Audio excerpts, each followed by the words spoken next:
Kalian semua pasti tahu Blackpink. Dari sejak awal debut tahun 2016 hingga hari ini, mereka masih eksis di industri musik selama 7 tahun dan telah mendapat berbagai macam penghargaan di tingkat internasional. Pada tahun kemarin 2022, Blackpink berhasil menggelar banyak tur dunia, termasuk di Indonesia yang bertajuk Brown Pink. Namun ada satu hal yang menarik, yaitu tiket konser Blackpink ludes terjual dalam waktu kurang dari 15 menit. Mengutip perkiraan yang dihitung oleh Trend Asia, pendapatan Blackpink dari penjualan tiket konser di Jakarta dalam 2 hari yaitu sekitar 410 miliar rupiah. Coba kalian bayangkan, pendapatan konser Blackpink di Jakarta hanya dalam 2 hari sudah mendapatkan sekitar 410 miliar rupiah. Lalu kira-kira berapa total pendapatan Blackpink dari keseluruhan konsernya jika digabung menjadi satu? Mungkin angkanya bisa triliunan atau bahkan puluhan triliun.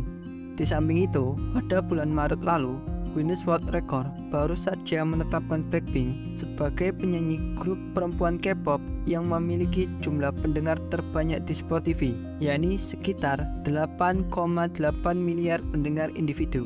Jumlah ini mengalahkan total jumlah penduduk dunia yang hanya sekitar 8 miliar jiwa. Tidak hanya Blackpink, tapi masih banyak grup K-pop dari Korea Selatan yang terkenal, seperti BTS, EXO, NewJeans, dan yang lainnya. Negara Korea Selatan merupakan gudangnya industri K-pop, baik musik maupun serial drama, yang banyak diminati oleh masyarakat dunia, terutama kalangan anak muda. Demam K-pop mencapai puncaknya pada Agustus 2020 ketika lagu milik grup BTS yang berjudul Dynamite menduduki peringkat 1 deretan lagu Billboard Hot 100 di Amerika Serikat.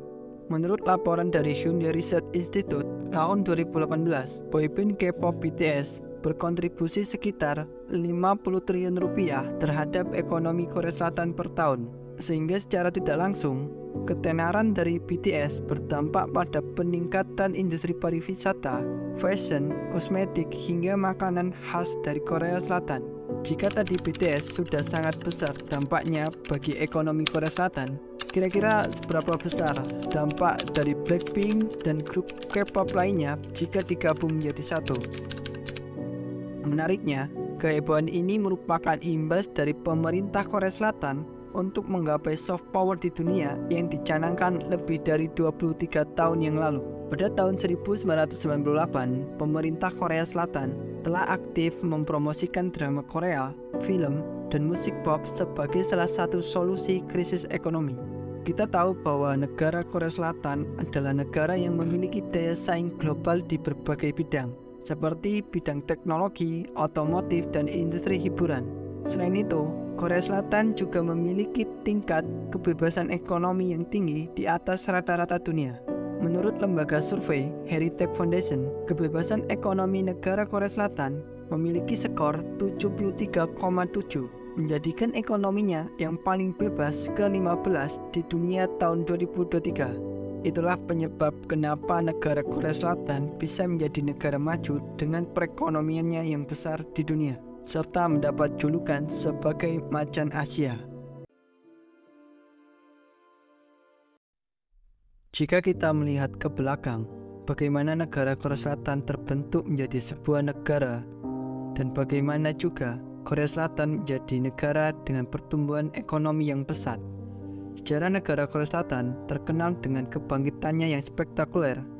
Dari salah satu negara termiskin di dunia menjadi negara maju berpenghasilan tinggi hanya dalam satu generasi. Republik Korea Selatan adalah sebuah negara di Asia Timur yang meliputi bagian selatan semenanjung Korea. Di sebelah utara berbatasan langsung dengan negara Korea Utara, di mana keduanya bersatu sebagai sebuah negara hingga tahun 1948. Luas Korea Selatan adalah 100.339 km persegi, dengan jumlah kepadatan penduduk sekitar 51,74 juta. Pada tanggal 15 Oktober 1963, Park Chung-hee terpilih sebagai presiden ketiga Korea Selatan. Park Chung-hee menetapkan rencana pembangunan ekonomi 5 tahun di bawah slogan modernisasi tanah air. dan membangun fondasi untuk pertumbuhan yang tinggi melalui kebijakan ekspor. Selain itu, diluncurkan pula program Semaun-Undang untuk mengubah bentuk negara dari negara pertanian yang miskin menjadi negara industri yang maju. Pertumbuhan ekonomi dimulai dari tahun 1960-an. Korea Selatan telah menetapkan dan melaksanakan rencana pembangunan ekonomi berbasis ekspor. Negara ini telah mencapai pertumbuhan ekonomi yang pesat yang belum pernah terjadi sebelumnya. Dunia internasional menyebutnya sebagai keajaiban Sungai Han, yaitu pertumbuhan ekonomi yang dicapai dalam kondisi modal dan sumber daya yang kurang, serta fasilitas industri yang hampir hancur akibat dari perang selama 3 tahun. Kalian pasti sudah tidak asing dengan brand satu ini, yaitu Samsung, perusahaan yang sudah beroperasi selama hampir 82 tahun, yang produknya sudah dikenal luas oleh masyarakat dunia. Samsung merupakan perusahaan besar yang berasal dari Korea Selatan. Salah satu produknya yaitu smartphone, yang sering kita lihat iklannya di media sosial. Sampai hari ini, produk Samsung masih bertahan menjadi top of mind di masyarakat. Kehadiran Samsung di Korea Selatan telah memberikan dampak yang signifikan terhadap pertumbuhan ekonomi negara tersebut. Samsung secara langsung memberikan lapangan kerja bagi banyak orang di Korea Selatan dan membantu meningkatkan keterampilan serta pengalaman mereka di bidang teknologi. Selain itu, keberhasilan Samsung juga telah membantu mendorong pertumbuhan industri lain seperti semikonduktor, telekomunikasi, dan teknologi informasi. Selain bidang teknologi, Korea Selatan juga terkenal dengan kemampuannya dalam memproduksi mobil. Produsen mobil Korea Selatan menduduki peringkat 1 hingga 3 dalam studi tahunan JD Power. Ketiga merek tersebut adalah Genesis, KIA, dan Hyundai. Mengutip dari Forbes dan Business Tech, Korea Selatan dalam beberapa tahun terakhir telah mengalahkan Jepang sebagai produsen mobil. Mengutip laporan dari Markliness, penjualan global mobil Korea Selatan tahun 2018 mencapai 8,2 juta unit. Contohnya yaitu Hyundai Motor Company, produsen mobil terbesar di Korea Selatan, telah memberikan dampak terhadap pertumbuhan ekonomi negara Korea Selatan melalui penciptaan lapangan kerja dan menjadi penggerak utama dalam industri otomotif di negara tersebut, sehingga membuatnya menjadi salah satu negara terkemuka di dunia dalam hal inovasi dan teknologi. Kalau kata Bapak Nadiem Makarim, Menteri Pendidikan Indonesia, nggak ada negara maju di dunia ini yang memiliki sistem pendidikan yang buruk. Dalam hal pendidikan, Korea Selatan dikenal sebagai salah satu negara dengan sistem pendidikan yang sangat baik dan menjadi faktor penting dalam keberhasilan ekonomi dan kemajuan sosial di negara tersebut. Pada tahun 2020, pemerintah Korea Selatan menginvestasikan sekitar 20% dari total anggaran yang dialokasikan untuk membangun infrastruktur pendidikan, memperluas jangkauan pendidikan, dan meningkatkan kualitas pengajaran. Kemudian, Korea Selatan juga menginvestasikan dana untuk meningkatkan kualitas tenaga pendidik. Guru sekolah atau tenaga pendidik di Korea Selatan diwajibkan memiliki gelar sarjana dan harus lulus tes kualifikasi untuk mendapatkan lisensi mengajar. Selain itu, kenapa pendidikan di negara Korea Selatan maju?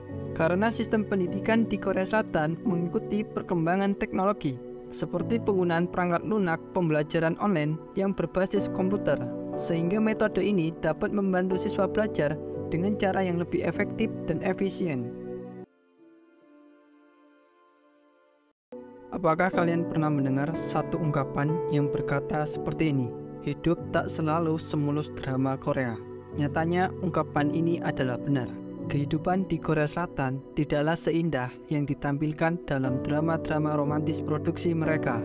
Bahkan banyak orang menyebut Korea Selatan adalah negara yang paling pandai memoles diri karena apa yang sebenarnya terjadi dalam kehidupan nyata jauh berbeda dengan yang ditampilkan di layar kaca. Sama seperti halnya dengan negara lain, Korea Selatan masih memiliki banyak PR yang harus diselesaikan. Mengutip dari CNBC, Korea Selatan memiliki beberapa masalah serius, di antaranya yaitu Korea Selatan dikenal dengan budaya kerja yang keras dan kompetitif, bahkan ketika kamu istirahat pun akan merasa bersalah. Kemudian Korea Selatan juga memiliki permasalahan, yaitu angka bunuh diri yang tinggi. Tingkat bunuh diri di Korea Selatan merupakan yang tertinggi di antara negara-negara anggota OECD. Dalam laporan yang disampaikan oleh Kementerian Kesehatan dan Kesejahteraan Korea Selatan, angka kematian bunuh diri Korea atau jumlah bunuh diri per 100 orang adalah 24,7 pada tahun 2018. Angka tersebut 2 kali lipat lebih tinggi dibanding rata-rata tingkat bunuh diri di negara-negara OECD. Di samping itu, banyak warga negara Korea Selatan yang memilih untuk tidak menikah dan tidak memiliki anak. Korea Selatan mengalami krisis populasi akibat kebanyakan dari masyarakat memilih untuk tinggal sendiri dibandingkan berkeluarga. Hal ini terpaksa mereka lakukan akibat dari kesulitan ekonomi dan sulitnya mendapatkan pekerjaan yang layak. Tingkat kelahiran yang rendah dan populasi yang menua dapat mempengaruhi pertumbuhan ekonomi dan menimbulkan masalah sosial di Korea Selatan. Meskipun Korea Selatan telah mengalami kemajuan ekonomi yang pesat, nyatanya kesenjangan sosial masih menjadi masalah serius di negara ini. Terdapat ketimpangan yang signifikan antara si kaya dan si miskin.